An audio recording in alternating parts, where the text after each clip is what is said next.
Bendito Deus, Pai querido, Pai santo que estás nos céus, Senhor da glória, nós te louvamos, Pai, te agradecemos por mais um dia que tu nos concede. Pedimos a tua proteção, o teu perdão, a tua graça, suplicamos pela tua igreja. Guarda os teus servos em todo lugar, dá, Senhor, o teu poder à tua igreja. Dá graça, Senhor, que a igreja possa, meu Senhor, nesses dias tão difíceis, manter, Senhor, a tua proteção, manter, meu Senhor, a luz. Ó, Senhor, que a tua luz esteja, Senhor, guiando, iluminando, Senhor, o nosso trabalho, que nós possamos fazer tudo para a tua glória. Pai querido, abençoa os nossos irmãos, crianças, jovens e adultos, os anciãos na tua casa, abençoa, Senhor, os obreiros, dá a tua direção e proteção. Em nome de Jesus te pedimos e te agradecemos. Amém. Saudamos a todos com a paz de nosso Senhor Jesus Cristo. Voltamos para apresentar o programa Glória ao Justo. O programa Glória ao Justo está no 21º ano. Nós criamos a Unicresce com o objetivo de ajudar os nossos irmãos. Eu, na época, presidia a mocidade da congregação onde participava e criamos um trabalho para, de alguma forma, a visão era esta, desenvolver o crescimento das pessoas, fazê-las entender melhor a palavra, buscar, de alguma forma, uma identificação com a palavra de Deus. Conseguimos muitos frutos, temos realmente conseguido muitos frutos e continuamos. Eu entendi perfeitamente que a palavra de Deus não volta vazia. Nós entendemos também perfeitamente que o Senhor não deu poder ao homem para salvar. O homem não tem poder para salvar, mas tem autorização e autoridade para anunciar. Então a gente anuncia a palavra, a gente fala sobre a necessidade da igreja perseverar, falamos sobre a grandeza que é o louvor. O verdadeiro louvor é algo grandioso. Imagina a gente, pessoas na terra vivendo uma vida, a vidazinha, vida mesquinha, vida, não sei nem, a gente vivendo a nossa vidinha fraquinha aqui, vivendo realmente, de alguma forma, uma, uma experiência sem muito vigor, sem muita força. Aí, de repente, somos escolhidos para servir a Deus, para louvar a Deus, para falar do seu amor, do seu poder, do seu louvor. Isto é muito grande, é algo maravilhoso, é algo especial. Eu tenho muita alegria em fazer isto, faço. Não espero reconhecimento por parte dos homens, mas reconheço que é uma necessidade. Você comunica a palavra porque você acredita nela. E por mais que você seja limitado, você tem uma vantagem em relação ao mundo cego que anda fazendo realmente tudo que as trevas oferecem porque não conhece a luz. Então é muito bom a gente fazer a obra de Deus e fazer assim, com esta segurança, fazer com esta firmeza. O nosso tema, programa Glória ao Justo, edição 1064, ano 21, o tema de hoje, escolhidos e bem-aventurados. Só a misericórdia de Deus para escolher a gente. Só a misericórdia de Deus. O que Deus vê na gente. Olha, nós temos uma visão bastante limitada. E a gente mesmo rejeita as pessoas, rejeita situações. Quantas pessoas foram dispensadas antes de ser contratado? O sujeito olha assim, não, manda ele embora, não. Não, esse rapaz não preenche, não, de cara já não gostei. Isso acontece com empregado no comércio, com empregado na indústria, acontece com empregado doméstico, empregada doméstica, acontece em todas as áreas da atividade humana. A pessoa chega e ela é vista, às vezes tem aquele olhar aquele olhar, um olhar de julgamento mesmo. A pessoa, vivemos num período, uma situação muito, muito complexa, muita insegurança, então as pessoas que precisam do empregado, além de querer o currículo e alguma referência, alguma coisa, ainda observa. O sujeito tem um excelente currículo, tem uma boa indicação, foi indicado, tem. Mas mesmo assim, dependendo, pessoas que olham por baixo, não tem aquela firmeza, não fala olhando na gente, aí, olha, não gostei. Tem alguma coisa aí que. Então, deixa. Tem outros currículos aí guardados, vamos olhar outro. Então, se nós somos, e aconteceu comigo, eu fui rejeitado numa empresa, eu era bem novo, não tinha nenhum cabelo branco, e a empresa ficou me cozinhando, vem, volta, vem, volta. E um dia eu disse, olha, eu queria falar com o doutor. Aí falei com o doutor.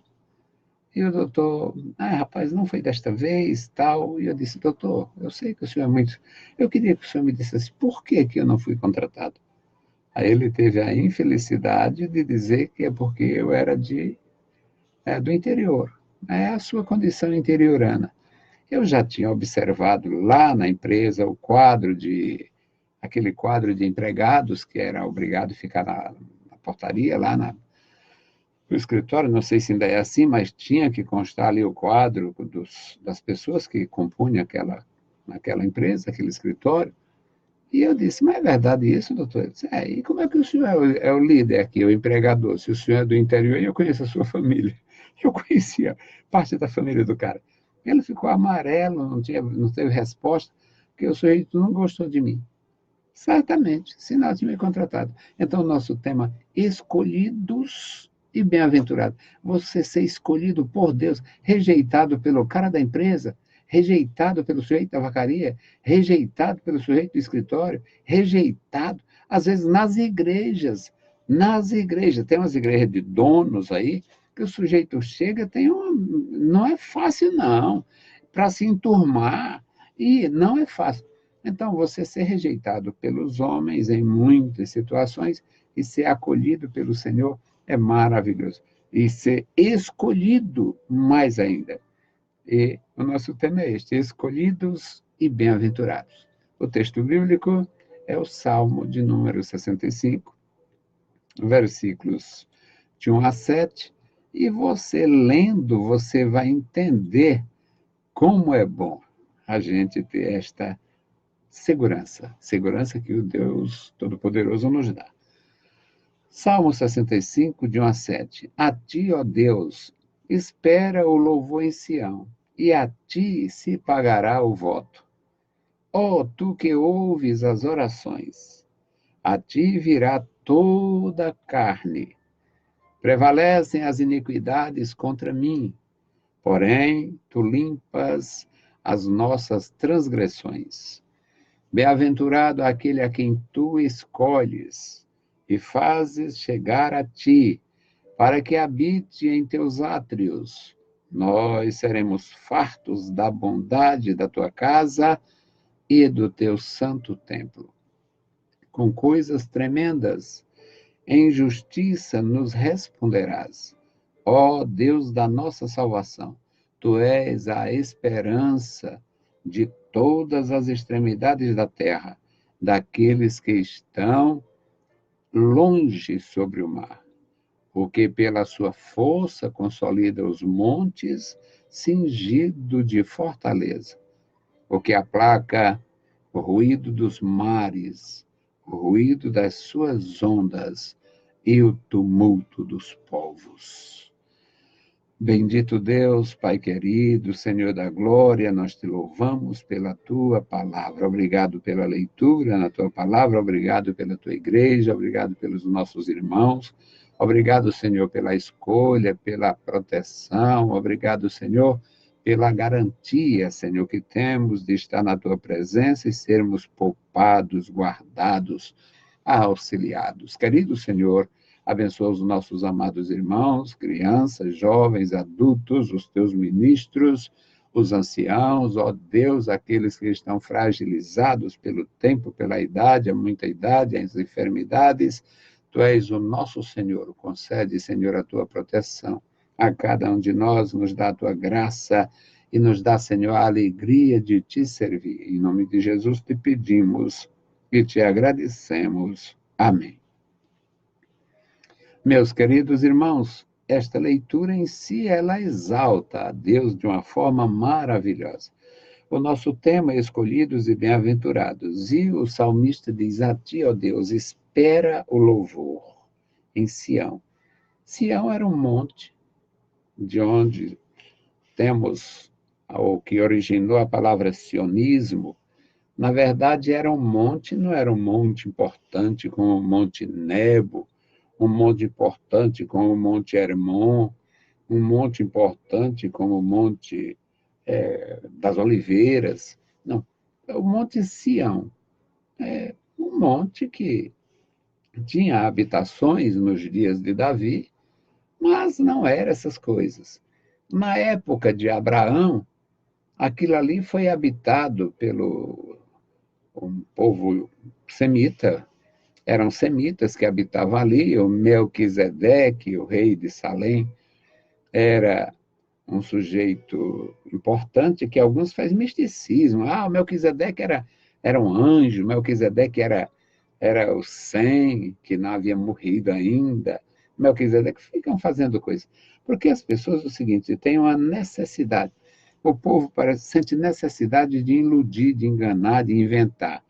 Eu não sinto esta necessidade e também não aceito esse tipo de coisa, porque a Bíblia Sagrada ela é tão vasta e tão profunda e tão suficiente que eu queria ter mais dedicação, mais consagração e mais tempo, se fosse o caso, mais tempo, para me dedicar às Escrituras e jamais esgotar a possibilidade de melhorar a minha convicção, a minha fé, o meu serviço, a minha lealdade com os irmãos, com os amigos e, claro, com o Senhor.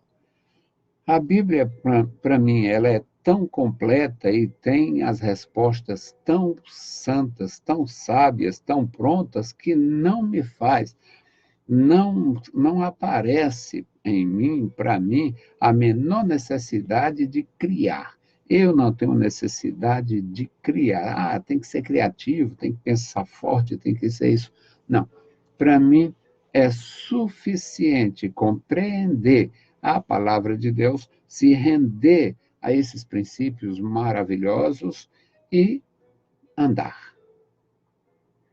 Para mim, é suficiente conhecer, compreender, observar e andar. Eu não preciso criar nada, inventar, supor, possivelmente. Eu vou atrás de possivelmente se eu tenho tanta coisa concreta nas Escrituras. Então, o salmista, aqui no Salmo 65, ele diz: a ti, ó Deus, espera o louvor em Sião. O Sião era um monte que, possivelmente, na época de Abraão, ele ofereceu algum sacrifício, porque eles fizeram sacrifícios ao Senhor. Abraão era o homem do altar. Abraão, onde chegava, fazia um altar. Onde ele chegava, ele fazia um holocausto. Ele tinha profunda comunhão com Deus e, por isso, foi chamado amigo de Deus.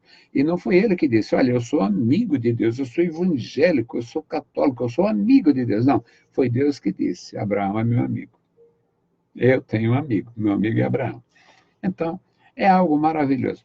A ti, ó Deus, espera o louvor em Sião. Lá em Sião é lugar de louvor. Lá em Sião é lugar de graça, de gratidão, de ações de graça. A ti, ó Deus, espera o louvor em Sião. E a ti se pagará o voto em Sião. A escolha daquele lugar simples pelo Senhor após as vitórias de Davi, que transformou a fortaleza de Jebus na cidade de Davi, a cidade do grande rei, a cidade de Davi por causa da conquista. O rei Davi conquistou. Olha, eles já estavam ali com cerca de 4, 5 séculos que os judeus estavam, da época de Josué a Davi, são decorridos 4 ou 5 séculos, ninguém tem. Hoje eles têm 1001 ideia e chegam a diminuir muito isso. Mas é provável que tenha acontecido entre Moisés e Davi cerca de 500 anos. E eles não tinham conquistado Sião. Estavam na terra de Canaã, estavam em Hebrom, estavam em Beceba, em vários lugares, mas não na fortaleza de Jebus. Os jebuseus, um povo que havia possivelmente, agora entra possivelmente sim, é possível que os jebuseus, que eram um povo contrário aos semitas, é provável que os jebuseus tenham vencido aquele reino do próprio Melquisedeque, tenham se instalado ali, mas não temos textos, a Bíblia não vai trazer esse tipo de coisa, e os gregos, os escritores não contribuíram, nem os gregos, nem os romanos, aqueles homens que se destacaram pela sua contribuição à sociedade, não ajudaram nisto. Resultado, o que se tem é o que a Bíblia nos fornece. O Monte Sião não era um monte acessível aos judeus, aos hebreus, desde a conquista no período de Josué. Moisés sai do Egito com o povo até a entrada de Canaã, mas quem realmente entra com o povo para tomar posse da terra é Josué.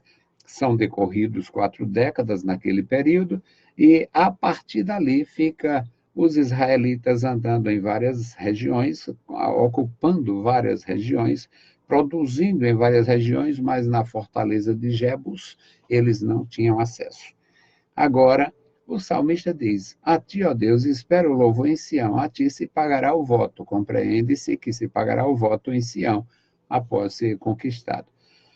Ó tu que ouves as orações, a ti virá toda carne, a linguagem das escrituras, na tradução antiga, isso, toda carne é uma referência a toda a sociedade. E, neste caso aqui, é provável que o salmista tenha em mente todos os judeus. E porque toda carne é porque existia no conceito da antiguidade os ungidos, que eram homens escolhidos por Deus, e nesta função de ser escolhido como sacerdotes, profetas e rei, eles tinham acesso a todos os lugares, mas aqui nesta oração, nesta forma de doxologia ou glorificação ao Senhor, o salmista diz que todas as pessoas teriam acesso a Sião. No versículo 3, ele diz: prevalecem as iniquidades contra mim. Alguém continua fazendo mal, alguém continua julgando mal, alguém continua fazendo mau juízo dos servos de Deus. E o salmista era um homem de dores, um homem experimentado em trabalho, um homem que sofreu muito. Essas expressões do profeta se referem mais ao Senhor Jesus, em Isaías, mas isto se aplica a muitos dos seus servos pós-ministério de Jesus, como se referia, como foi realmente uma experiência de muitos servos do Senhor antes do Senhor Jesus ser manifesto em carne. Então, virá a ti, tu que ouves as orações, é Deus que escuta as orações de todo mundo ao mesmo tempo e pode, pelo seu poder, pode ouvir, e a ti virá toda a carne. Portanto, não teria só aquele acesso limitado do profeta, do sacerdote, do rei, mas todas as pessoas. E ele fala sobre as iniquidades. As iniquidades prevalecem contra mim, porém, tu limpas as nossas transgressões. Uma das coisas que acontece com muita frequência na vida da gente é a gente ser apontado, principalmente quando nós temos uma vida pregressa, e esta vida é conhecida, o sujeito que foi desonesto, o sujeito que teve um crime, que tem um crime nas costas, passou pela cadeia, saiu com tornozeleira ou não, o sujeito que teve realmente respondeu o processo na justiça, o sujeito que foi acusado de roubo, ou que tenha roubado, ou a pessoa que que se envolveu em pecados. Então, uma pessoa desta foi transformada pelo poder de Deus, se converteu, mas ela fica sendo apontada, olha aí, aquele ali, isso não valia nada e agora quer ser santo.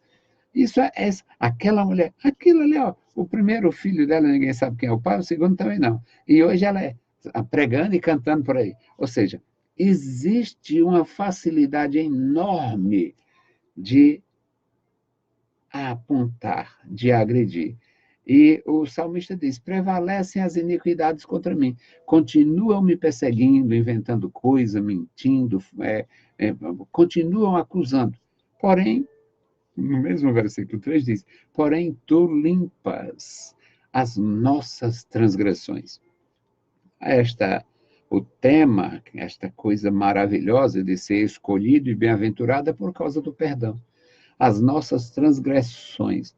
O Senhor Deus revelou isto desde o começo, que Ele perdoaria, Ele não lembraria das nossas transgressões, ainda que os vossos pecados sejam vermelhos, eles se tornarão brancos como a lã, ainda que sejam como carmesim, é uma cor vermelha, um vermelho, cor de carne, cor de sangue. Ainda que os vossos pecados sejam vermelhos, se tornarão brancos. Ainda que sejam como escarlata, é outra forma de falar de um vermelho vivo, se tornarão como a branca lã. Portanto, é a garantia. Tu, porém, limpas as nossas transgressões. Bem-aventurado aquele a quem tu escolhes. Você já foi escolhido por alguma pessoa, por alguma autoridade, para determinada função, e como é bom a gente ser lembrado. Olha, eu me lembrei de você na nossa reunião, eu queria convidá-lo para preencher, para ocupar a função tal. É muito bom ser lembrado. Em determinadas situações, você se sente lisonjeado, se sente valorizado. Bem-aventurado aquele a quem tu escolhes. Agora, ser escolhido pelo homem, se ser escolhido pelo homem já é uma forma, já é agradável, já é importante, agora imagina ser escolhido por Deus. Escolhido por Deus. Bem-aventurado aquele a quem tu escolhes. Escolhes para quê? Para fazer chegar a ti, para ficar ao seu lado. Esse aqui vai trabalhar ao meu lado, vai ser o meu secretário, vai ser o meu ministro, vai ser o meu correspondente, ele vai ser meu porta-voz. Bom, bem-aventurado aquele a quem tu escolhes e fazes chegar a ti, para que habite em teus átrios, para estar presente, para ficar ali, para ocupar espaço no lugar da adoração, para que habite em teus átrios. Nós seremos fartos da bondade da tua casa e do teu santo templo. Isto aqui, o versículo 4, fala perfeitamente de comunhão, comunhão com Deus.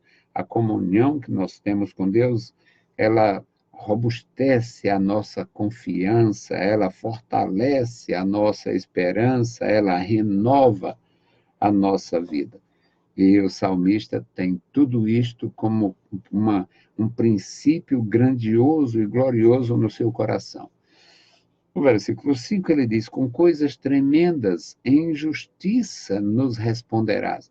Deus não faz injustiça, e se você sofreu uma injustiça em algum lugar, em alguma situação, em algum momento, Deus, quando você realmente recorre ao Senhor, entrega a sua vida ao Senhor, quando você confia, você se torna vencedor. Coisas tremendas, com coisas tremendas em termos de justiça nos responderás. Ó Deus da nossa salvação, tu és a esperança de todas as extremidades da terra. Aí o salmista alarga a fronteira. A tua presença cobre o mundo inteiro. Tu és importante para os povos nativos, para os povos aborígenes, para os povos indígenas. Tu és importante em tudo, ó Deus. Quando tu se torna conhecido pessoas. Por isso é que é importante a gente proclamar o nome do Senhor. Com coisas tremendas em justiça nos responderás, ó Deus, da nossa salvação. Tu és a esperança de todas as extremidades da terra. Tu és a esperança de todos os habitantes da terra, mesmo aqueles que habitam nas extremidades, aqueles que habitam em lugares não tributários, aqueles que habitam em lugares não conhecidos. E daqueles que estão longe sobre o mar, uma forma de referir-se às ilhas. Quarta-feira da semana passada, eu dei uma aula que eu me realizo, eu gosto muito de dar aula, e eu dei uma aula quarta-feira falando sobre as Ilhas Britânicas, falando sobre o Reino Unido. O Reino Unido é formado por mais de 6.000 ilhas, e pensando que, na época, os textos que eu usei, textos de Ezequiel, textos de Jeremias, textos de Isaías, falando dos povos de terras remotas, das ilhas, e eu falando, dando a aula sobre esse tema e sobre os povos que habitavam as ilhas britânicas do atual Reino Unido. Muitos povos, os anglos, os saxões e povos que vieram da Dinamarca, os jutos, que eu nem sabia. Eu vou estudar uma coisa para me aprofundar nas escrituras e descubro, adquiro conhecimento geográfico, conhecimentos antropológicos. Os jutos eram habitantes da Dinamarca atual. A Dinamarca já foi chamada de Jutulândia. Era no passado, entre 1000 anos antes de Cristo, sei quando, coisas que a gente não tem como ver isso em literatura comum, por aqui, por ali, e na Bíblia Sagrada muito menos. A Bíblia não é um livro que venha falar de povos, simplesmente ela fala de Deus em relação aos povos. Então, aqui ele se refere aos povos do mar, os muitos habitantes de ilhas longínquas. Ele diz que a esperança daqueles que estão longe, sobre o mar, as ilhas longínquas. Quem era que sabia, nos dias dos profetas, quem era que sabia que tinha tanta gente na terra que hoje é o Brasil? Milhares de povos, tribos pequenininhas, tribos enormes, tribos. Não tinha gente desenvolvida no Brasil. Era uma terra distante e não havia contato cultural. Tudo indica que essa gente viveu simplesmente muito naturalmente. O Brasil não tem as estruturas que tem no México, que tem no Egito e tal, nunca teve. Porque os nativos daqui viviam na selva, davam o seu jeito de viver em habitações simples. Mas o salmista já menciona o poder de Deus, o alcance do Senhor sobre os que estão além-mar, os que estão em terras longínquas, daqueles que estão longe sobre o mar. O que pela sua força, ele está exaltando a Deus. Tu é aquele que pela sua força consolida os montes, cingidos de fortaleza. Aí vem os conceitos dos cientistas, dos estudiosos, o sujeito aquelas rochas ali, isso aí é porque no começo, isso aqui estava tudo fervendo, era tudo incandescente, fervendo. Eu passando no Quixadá, que tem pedra que não acabava, o Quixadá era uma grande panela de feijoada, pelo visto, né? Era uma loucura, parecia uma panela de feijoada, no conceito dessas pessoas, tudo fervendo ali. Bom, o que nós sabemos é pouquíssimo do que Deus fez. Agora, o que ele fez é grandioso. E o salmista diz: pela sua força, tu, Senhor, pela sua força, consolida os montes, montes cingidos de fortaleza, montes inatingíveis. Tem montes que nunca foram, ninguém nunca subiu, ninguém nunca conseguiu dominar, habitar e coisas assim. E no versículo 7, o último, ele diz: tu é o que aplaca o ruído dos mares. Tu é o que aplaca o ruído dos mares, é Deus quem aquieta os mares. Aí a gente vai pensando nisto aqui, lendo e pensando, e como não pensar no Senhor Jesus, que um dia fez foi levantar a voz e dizer para o vento e o mar se aquietar. E houve grande bonança, conforme descreve o Evangelho. E o salmista exaltando a Deus, tu és o que aplaca. Tu és o que aplaca o ruído dos mares, o ruído das suas ondas e o tumulto dos povos. Só o tumulto dos povos daria muitos vídeos. O tumulto da Síria hoje, o tumulto na Europa hoje, a Espanha hoje com a história, aí a crise catalã, o tumulto do Brasil com o governo de direita que assumiu após o desmonte, o tumulto americano que estão querendo tirar o Trump a qualquer preço, a qualquer custo, o tumulto dos povos, tumulto que não acaba mais. Estamos em paz. Continuemos em paz com nosso Deus, servindo, seguindo, esperando na sua bondade e misericórdia. Deus abençoe você, a sua vida. Leia as Escrituras, pense um pouco nas Escrituras, vale a pena. Bendito Deus, Pai Santo, Pai querido que estás nos céus, nós te louvamos, bendizemos a Ti e agradecemos pela Tua bondade. Obrigado, meu Senhor, pelos meus irmãos, da vitória e graça ao Teu povo, manifesta o Teu poder na vida da igreja. Em nome de Jesus te pedimos e te agradecemos. Amém. Saudamos a todos com a paz de nosso Senhor Jesus Cristo. Se o Senhor permitir, voltaremos. Amanhã voltaremos. Deus os abençoe, leiam a Bíblia Sagrada e a graça do nosso Salvador repouse sobre vós. Amém.